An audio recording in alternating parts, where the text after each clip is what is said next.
Hello dear students, we have started studying alternating current, and in the previous video we had studied the difference between alternating current and direct current, and there were around 10 to 12 differences between AC and DC, and I hope you people have understood what is the difference between and AC and DC. The formula, the derivation by which we come to know that there is one more type of current, that is alternating current. That derivation we have seen in the chapter name electromagnetic induction, in which what we did is we had placed a magnetic field, and in that magnetic field there was a coil, a rectangular coil, which has been rotated with the help of some mechanism, and by this rotation we come to know that there is the induced EMF, and that is given by E is equal to E naught sine omega t. And if the resistance of this rectangular coil is R, so I will be equal to E by R. So the expression of current will be E naught by R sine omega t. So I will be equal to, this will be I naught sine omega t. So this is basically the expression for alternating current, and this is basically the expression for alternating EMF. We can say it as alternating EMF.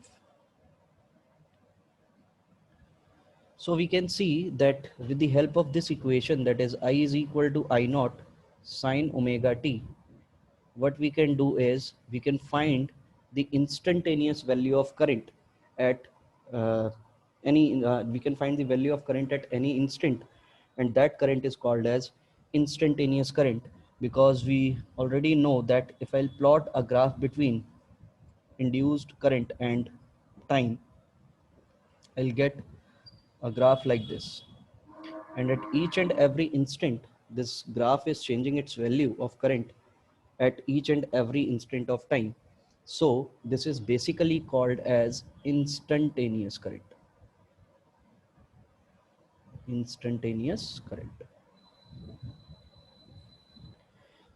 So if I want to find the value of instantaneous current of of AC, then I can use this equation, that is I is equal to I naught sine omega t. So this is instantaneous value of AC, and this is the peak value of AC. This is the maximum value of current, maximum value of AC, which we can get. Now there are two other types of current also, and those currents are called as average current and root mean square value of current, and that is also called the effective value of alternating current. Basically, we all know that we cannot the, determine the alternating current with the help of normal galvanometer. What we can do is we can only compare the AC with DC. So with the help of the comparison, we'll find both average value of current and effective value of current, that is RMS value of current. Before going to those two values, I just want to remind you some formulas, and the formulas are, we know that cos 2 theta is equal to 1 minus 2 sine square theta. Matlab, what we can do over here is we can change the double angle formula into single angle. Okay. There is one more formula of cos 2 theta, and that formula is 2 cos square theta minus 1. And there is one more formula, that is cos square theta minus sine square theta. I want that each and every one of you should remember these formulas, because these formulas are very, very important. There is one more thing which I want to tell, that in integration,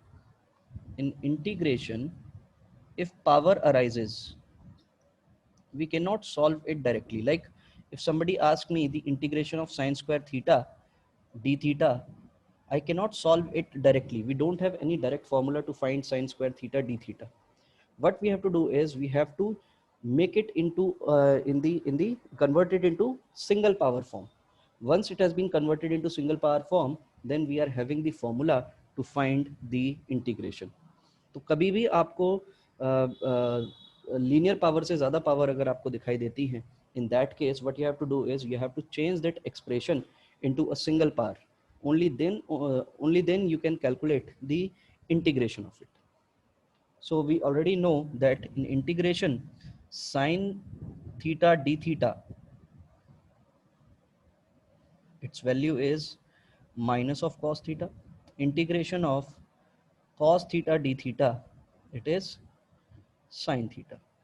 One more thing I want to tell you, that if there is k theta, any constant arises, in that case the formula is minus of cos k theta upon k. We have to divide it by k. जो भी हमारी constant value होगी, उस constant value से हम उसको क्या कर रहे होते हैं, उस constant value से हम उसको divide कर रहे होते हैं.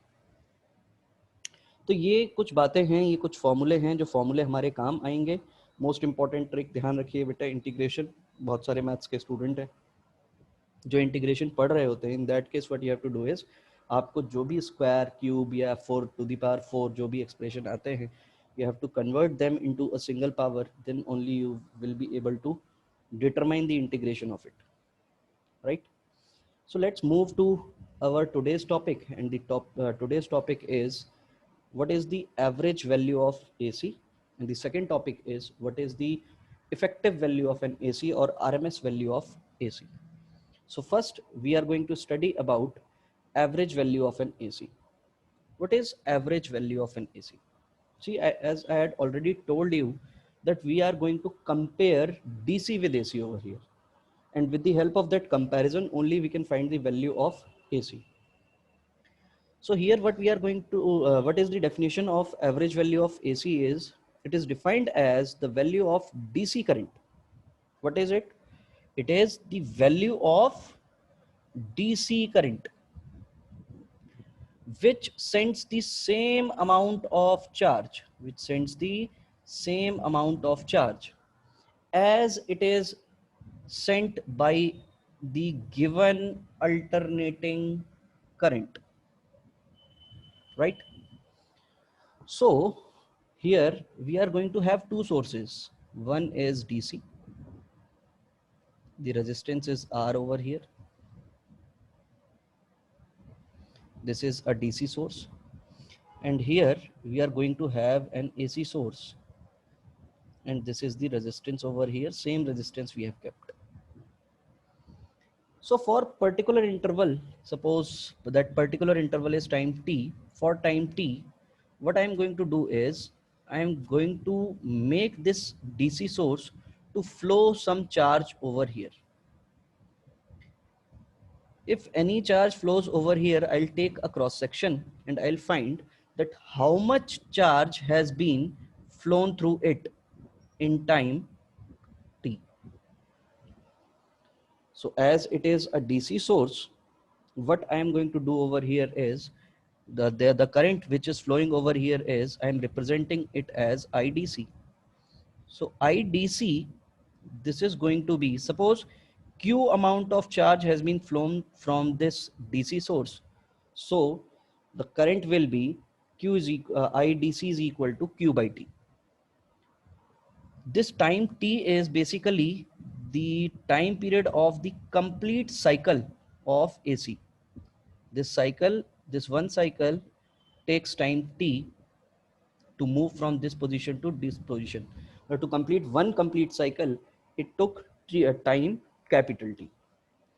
So here the charge will be, Q will be IDC into T. This will be the charge.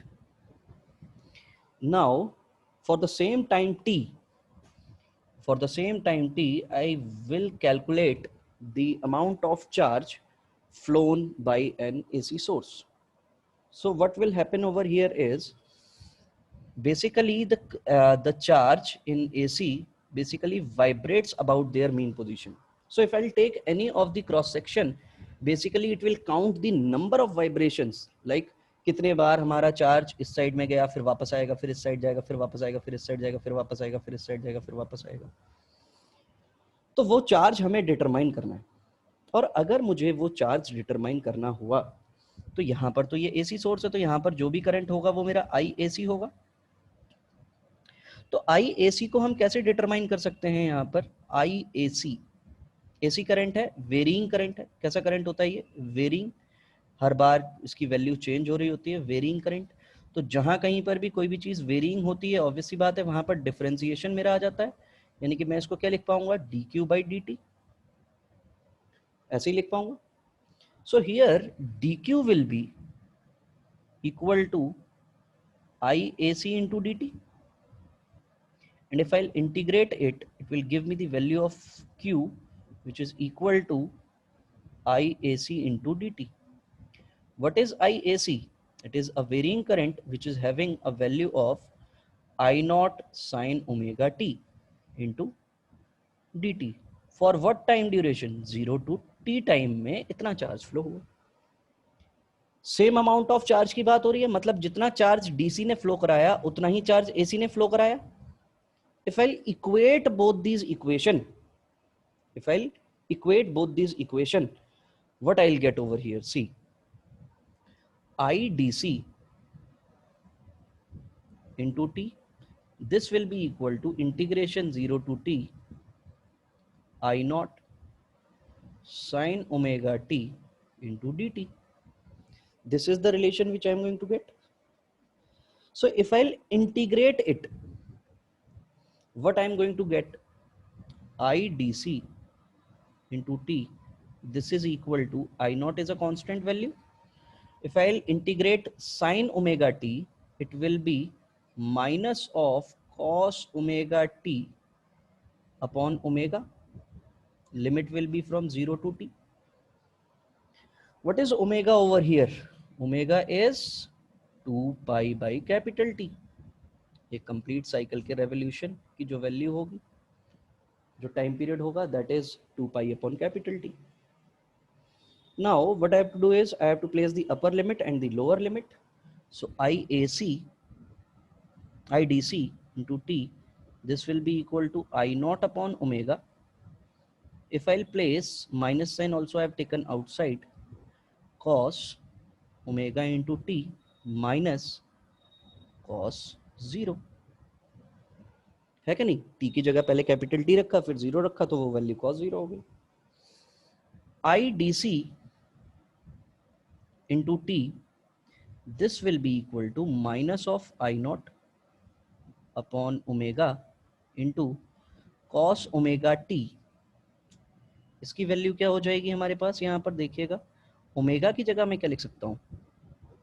2 pi by T into T minus of cos 0। तो I D C into T, this will be equal to minus of I naught upon omega, यहाँ पर भी मैं 2 pi by T लिख सकता हूँ, and this is T से T cancel हो गया, cos 2 pi minus of cos 0. So IDC, T and T will get cancel out. IDC will be equal to minus of I naught upon 2 pi cos 2 pi 1 cos 0 1, the value will be 0। यानी कि IDC की value कितनी आई? 0। कितने time में? Over a complete cycle. What do we mean by complete cycle? The time t which we had taken is basically the time of one complete cycle. अब जरा definition पे चलते हैं। It is defined as that value of DC current, and we had found this value of DC current which sends the same amount of charge as it is sent by an given alternating current. Well, obviously this is basically the average value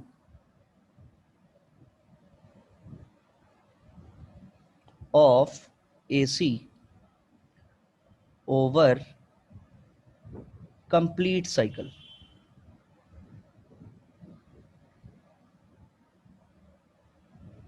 सो अगर मुझसे कोई पूछे कि I average over complete cycle कितना होगा, तो मेरा answer होगा 0। और ये आना भी 0 ही चाहिए था। क्यों आंसर 0 आना चाहिए था? तो इसको अगर हम ध्यान से देखें तो ये 0 क्यों आना चाहिए था?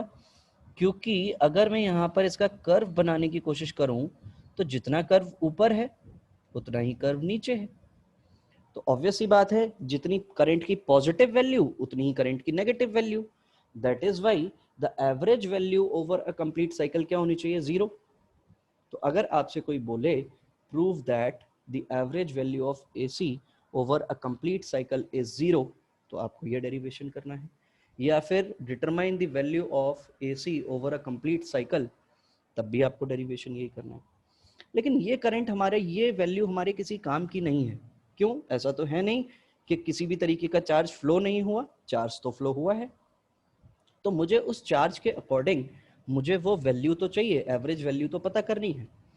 तो अब हम यहाँ पर बेसिकली क्या करने वाले हैं, अब हम यहाँ पर इसी AC की वैल्यू हाफ साइकिल में निकालने की कोशिश करेंगे। अगर मैं हाफ साइकिल की बात करूंगा तो टाइम यहाँ पर कितना हो जाएगा? T/2। तो प्रोसेस मेरा वही हो गया, सेम मुझे यही काम करना पड़ेगा यहाँ पर, मुझे सेम यही काम करना पड़ेगा यहाँ पर, सेम काम करना पड़ेगा। और जब मैं यहाँ पर सेम काम करूंगा तो सेम काम करने की वजह से मुझे क्या चीज देखने को मिलेगी? मुझे करंट की वैल्यू निकालनी है over half cycle. Over half cycle के हाफ साइकिल में कितना करंट फ्लो हुआ। तो अगर मैं यहाँ पर हाफ साइकिल की बात करूं तो देखो कैसे फाइंड कर लेंगे हम लोग। तो एवरेज वैल्यू ऑफ, अगर मैं यहाँ पर ऐसे लिखने की कोशिश करूं, average value of AC over half cycle, ये डिटरमाइन करने की अगर मैं कोशिश करूं तो क्या करना पड़ेगा? तो देखिएगा यहाँ पर फिर से हमें वही काम करना है। एक सोर्स हमने ले ली DC, definition will remain the same. तो यहाँ पर जो मुझे Q मिल जाएगा, Q will be I of DC into time duration. कितना ले रहे हैं इस बार? Half cycle. हाफ साइकिल का मतलब टाइम कितना हो गया? T/2। यहीं पर अगर हमने एक AC सोर्स लगा दी, तो AC सोर्स जो भी हमने लगाई है यहाँ पर, इस AC सोर्स के थ्रू जो भी मेरा चार्ज होगा that is dq is equal to IAC into dt। तो dq will be equal to integration, integration दोनों साइड में आ जाएगा, I0 sine omega t into dt, and the limit will be from 0 से लेकर T/2। तो यही मेरा चार्ज हो जाएगा Q। Now what I have to do is I have to equate both these equations. That's it. From here I'll be able to find the value of IDC. So IDC into T/2 is equal to integration 0 से T/2 I0 sin omega t into dt. So IDC into T/2 is equal to I0, and what is its integration? Minus cos omega t upon omega. Limit will be from 0 से T/2. So IDC into T/2, this is equal to I0 upon omega with negative sign. And if I'll place these values over here, so it will be cos of omega into T/2 minus of cos 0. So IDC into T/2 is equal to minus of I0 upon omega into cos, omega की value तो वही रहती है over a complete cycle, that is 2 pi by T. और इसको मैंने क्या place कर दिया, T/2 into cos 0 degree. So IDC into T/2 minus I0 upon 2π/t. इससे ये कैंसिल हो गया, cos pi minus cos 0. So IDC into T/2 is equal to minus of I0 into T upon 2 pi. What is the value of cos pi? -1. What is the value of 0? -1. So from here what we observed is 2 and 2 will get cancelled out, T and T will get cancelled out. So IDC will be equal to 2 times of I0 upon pi. So ये हमारे पास वो DC की value आ गई, that value of DC which sends the same amount of charge at it is sent by an AC. बिल्कुल वही value आ गई. तो इसको हम बोलेंगे, इसकी 2/पाई, इसको जब आप सॉल्व करेंगे तो it value will B 0.637 times of I0.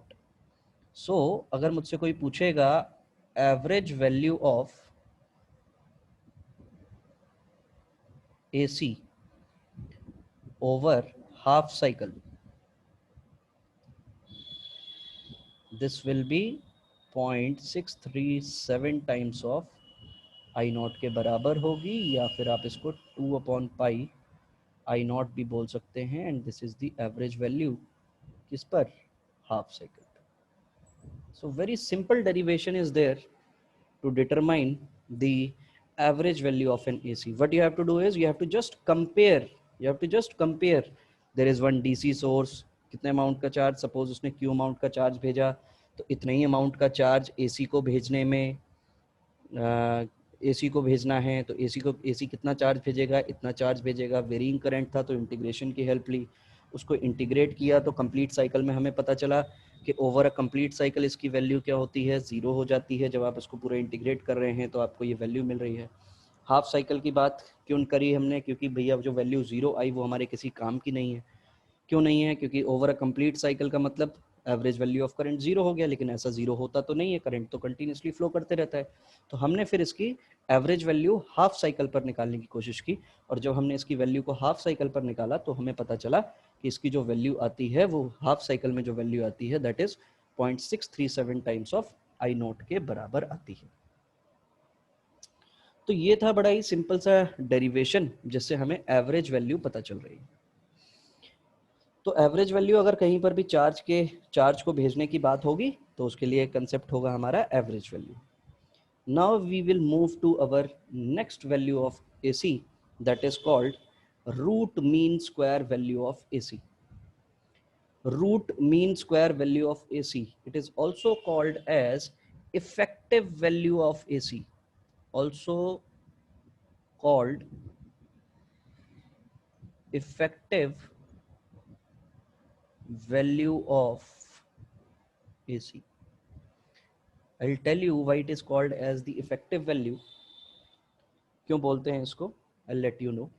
First of all, we need to find the expression for RMS value of an AC और effective value of an AC और virtual value of an AC. इसको एक और नाम दिया जाता है virtual value of an AC. ये सारे नाम उसी के. तो यहाँ पर भी we are going to compare. It is defined as that value of DC which produces the same heating effect. यहाँ पर हमें क्या देखना है, यहाँ पर हमें हीटिंग इफेक्ट को देखना है in a given resistor as is produced by the given AC when it is passed for the same time. Same time में अगर मान लो एक DC सोर्स है जिससे मैं पानी को गर्म कर रहा हूँ, सेम अमाउंट का वाटर है, उसका टेम्परेचर इनिशियली सपोज 20 डिग्री से मैं 100 डिग्री तक लेकर जा रहा हूँ किसी एक पर्टिकुलर टाइम ड्यूरेशन में, तो कितने अमाउंट का AC लगेगा उसी पानी को गर्म करने में उतने ही टाइम में, है कि नहीं. तो यानी कि what we are going to do over here is, मैंने यहाँ पर एक DC सोर्स लगाई और इस गिवन रजिस्टर की हीट पता करने को बोला आपसे. तो अगर ये डीसी सोर्स है तो यहां से जो भी करंट फ्लो होगा that current will be IDC. तो कितनी हीट प्रोड्यूस करेगा ये? तो हीट का फॉर्मूला तो हमें बचपन से आता है। क्या फॉर्मूला हुआ करता था हमारा? I square D C R into T. What is T? आप समझ ही गए होंगे। टी हम ले रहे हैं एसी की एक साइकिल का टाइम। एक साइकिल में को कंप्लीट करने में ही टी टाइम लेती, तो इतने ही अमाउंट की हीट प्रोड्यूस करेगा। अगर मैं यहाँ पर एक एसी सोर्स के थ्रू इस रजिस्टर को, सेम रजिस्टर को हीट फ्लो कराने की कोशिश करूंगा तो क्या कहानी बनेगी? तो यहाँ पर ये रहा मेरा रजिस्टर आर। मैं यहाँ से जो हीट प्रोड्यूस कराना चाहता हूँ वो एसी के थ्रू प्रोड्यूस कराना चाहता हूँ। एसी वेरिंग करंट है तो ऑब्वियस सी बात है हीट भी इसकी वेरिंग होगी। तो मैंने इसको क्या लिख दिया? मैंने इसको लिख दिया डी एच, स्मॉल अमाउंट की हीट प्रोड्यूस हुई, तो स्मॉल टाइम में ही प्रोड्यूस हुई होगी, I square A C into R into D T. कितनी अमाउंट की हीट प्रोड्यूस करेगा? तो जब मुझे आई ए सी की वैल्यू को मैं यहाँ पर रिप्लेस कर देता हूँ तो D H will be I naught sine omega t whole square r into dt, and if I'll integrate it from 0 to time t, I'll get h as I not बाहर ले लूंगा 0 से t, और ये देखो यहाँ पर एक एक्सप्रेशन आ गया sine square omega t r d t. R को भी बाहर ले सकते थे। इतने ही अमाउंट की हीट प्रोड्यूस करेगा। दोनों हीट बराबर चाहिए मुझे, same amount of heat must be produced by both AC and DC. If I'll compare these two, the way which we had compared the charges in case of average value of current, in the same way we have to compare the two heats, the heat produced by a DC source and heat produced by a AC source in a same time, उन दोनों को compare करें। और if I'll equate 1 and 2, equating 1 and 2, what I'll get? I'll get I square DC RT, this must be equal to I naught R integration 0 to t sine square omega t dt. This will be my expression. This must be I square, है क्या नहीं? Whole square था, तो this must be I square. R and R will get cancelled out. We can see it very easily. Now here the term is sine square omega t dt. We cannot integrate it directly. What we have to do is we have to convert this in a single form, single linear power. So how we can convert? cos 2 theta का formula होता था 1 minus 2 sine square theta by 2 theta. So sine square theta will be 1 minus cos 2 theta upon 2। ऐसे ही expression होता था sine square theta का। अगर ये ऐसा ही एक्सप्रेशन है तो I square D C into T, the value will be I not square, sine square की जगह पर आप क्या लिख सकते हैं? 1 minus cos 2 theta upon 2, and the limit will be 0 to t, and I am going to integrate it with respect to time. So here I square dc into t, this must be equal to I naught square by 2, 2 भी बाहर ले सकते हैं। Integrate करते हैं, theta की जगह पर मुझे ओमेगा टी लिखना था। क्या लिखना था? Omega T. यहाँ पर थीटा थोड़ी आएगा, हमारा जो साइन स्क्वायर ओमेगा टी है हमारा expression, this is sine square omega T, तो 2 omega t, this is going to be our expression. So if I'll integrate it, what is the integration of t? It will be 1, 1 का integration t होगा, minus cos 2 theta, इसका integration क्या होगा?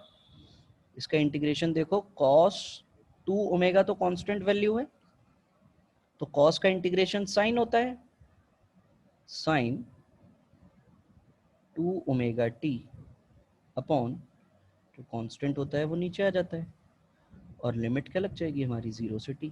ये फॉर्मूले बिल्कुल starting में मैंने आपको बताया वीडियो पे। अब क्या करना है, अब तो कुछ नहीं करना है, upper limit minus lower limit, यही काम रह गया हमारा। So this will be I square D C into T, this will be equal to I not square by 2, पहले upper limit that is t minus, इसमें भी अपर लिमिट प्लेस कीजिए, तो sine 2 omega T upon 2 omega minus lower limit 0, और यहां पर भी जब मैं 0 प्लेस करूंगा तो साइन 0 हो जाएगा अपॉन 2 ओमेगा हो जाएगा, ऐसे ही एक्सप्रेशन मिलेगा। जैसे ही मुझे ये एक्सप्रेशन मिला, तुम देखो I square D C into T I not square by 2 into T minus sine 2 omega की जगह पर क्या लिख सकता हूं मैं, 2 pi by T into T divide by 2 omega, and this value is 0। इस वैल्यू को भी अगर हम ध्यान से देखें तो t से t कैंसिल हो जाएगा, I square D C into T, this value will be I not square by 2 and time will be t and this expression will be 0. So I square dc into t, this is going to be I square by 2 into t. So t and t will get cancelled out. So the value of IDC will be I naught by root 2, and this is the root mean square value of AC। ये AC की root mean square value होगी। तो यहाँ पर जो ये हमें value मिली है, इस वैल्यू को अगर हम थोड़ा शॉर्ट करना चाहें, मतलब इसकी अगर हम वैल्यू हम लिखना चाहें, तो 1/√2 की जो वैल्यू होती है, तो मतलब आई आर एम एस बोलेंगे बेटा आप लोग इसको, I R M S. This value will be 0.707 times of I naught. Why it is called as the effective value? This is called as effective value because जब कभी भी अब आप सुनते हैं ना कि मेरे घर में 1 एम्पियर का करंट आ रहा है, 5 एम्पियर का करंट आ रहा है, ये फ्रिज मेरा 3 एम्पियर ले रहा है, that value is basically the RMS value of AC current. कौन सी वैल्यू है वो? आरएमएस वैल्यू है एसी करंट की। तो सिंपल सी बात ये है कि जो भी हमें अब कोई भी बोलता है कि हाँ भाई कितना करंट फ्लो हो रहा है आपके घर में, तो उसने चेक करके बता दिया हमें हॉट वायर एमीटर और हॉट वायर वोल्ट मीटर से। तो हॉट वायर मतलब नाम से ही पता चल रहा है कि वहां पर हीटिंग इफेक्ट की बात होती है। तो हीटिंग इफेक्ट में मतलब वहां पर उतनी ज्यादा, जितनी ज्यादा वो हीट प्रोड्यूस करेगा उसके अकॉर्डिंग जो आपको करंट देखने को मिल रहा है, that is the effective value of current. वही आपको वैल्यू बता रहा होता है, and that value is basically the RMS value of current. तो आरएमएस वैल्यू मतलब, अब सिंपली अगर आपसे कोई ये बोलेगा in an AC source, in an AC circuit 5 ampere of current is flowing, so that 5 ampere is basically the RMS value of current। कैसी value है बेटा वो? RMS value of current। तो सिंपल सी बात, हम यहाँ पर अगर हम लोग सेम यही डेरिवेशंस का यूज करके, अगर मैं यहाँ पर आई स्क्वायर की जगह पर इसी एक्सप्रेशन में अगर मैं ई स्क्वायर बाई आर रख देता, क्या रख देता? अब अगर मुझे alternating average sorry RMS value अगर मुझे निकालनी है, RMS value of alternating EMF, so in that case what I am going to do is I am going to take the same circuit, एक DC सोर्स लूंगा, एक AC source लूंगा, इसके through कुछ हीट प्रोड्यूस होगी। तो यहाँ पर अब जब मैं हीट का फॉर्मूला यूज करूंगा तो I am going to use E square D C upon R into t. यही फॉर्मूला होता था हमारा, है कि नहीं? यहाँ पर अगर हम लोग डीसी सोर्स यूज करेंगे तो एसी सोर्स यूज करेंगे तो D H will be E of A C का square upon R into D T.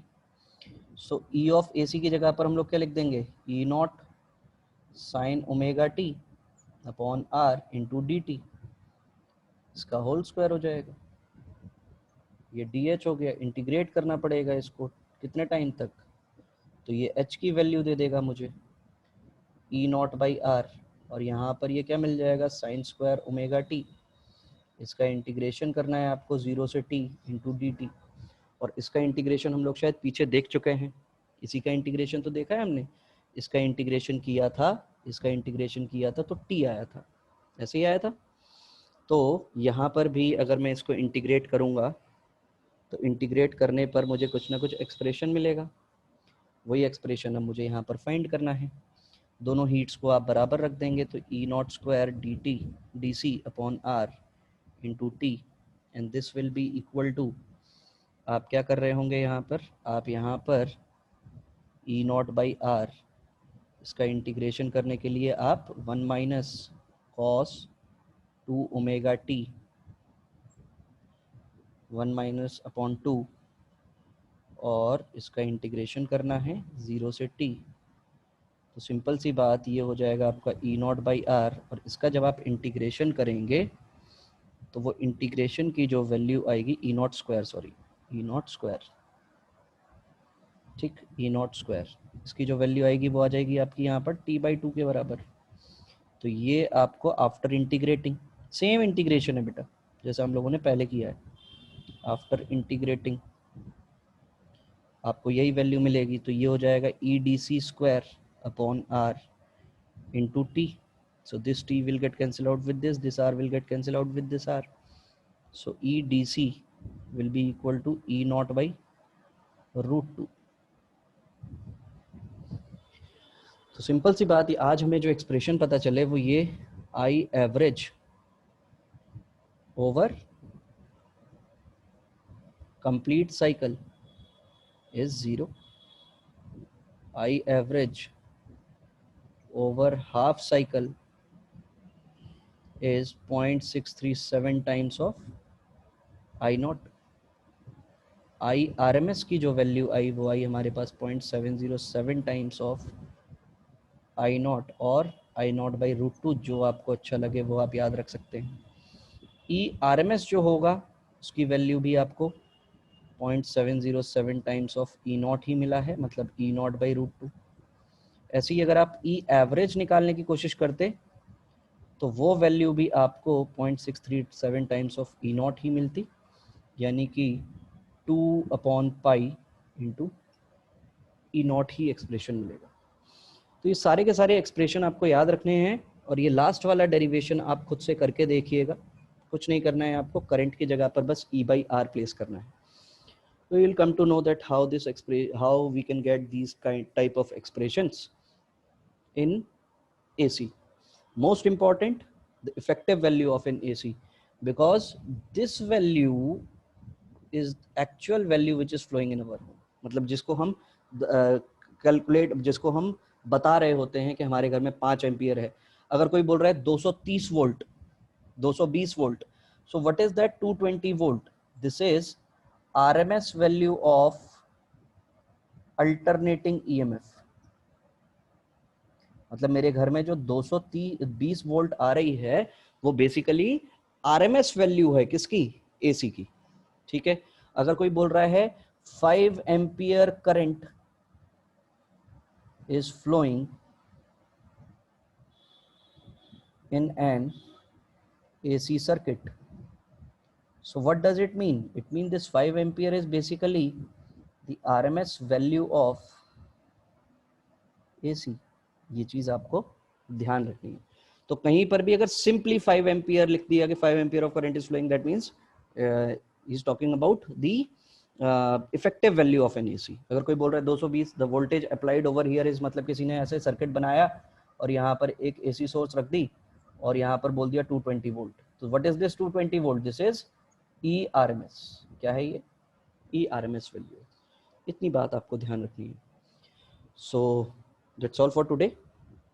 Thank you so much. Study hard. God bless you all.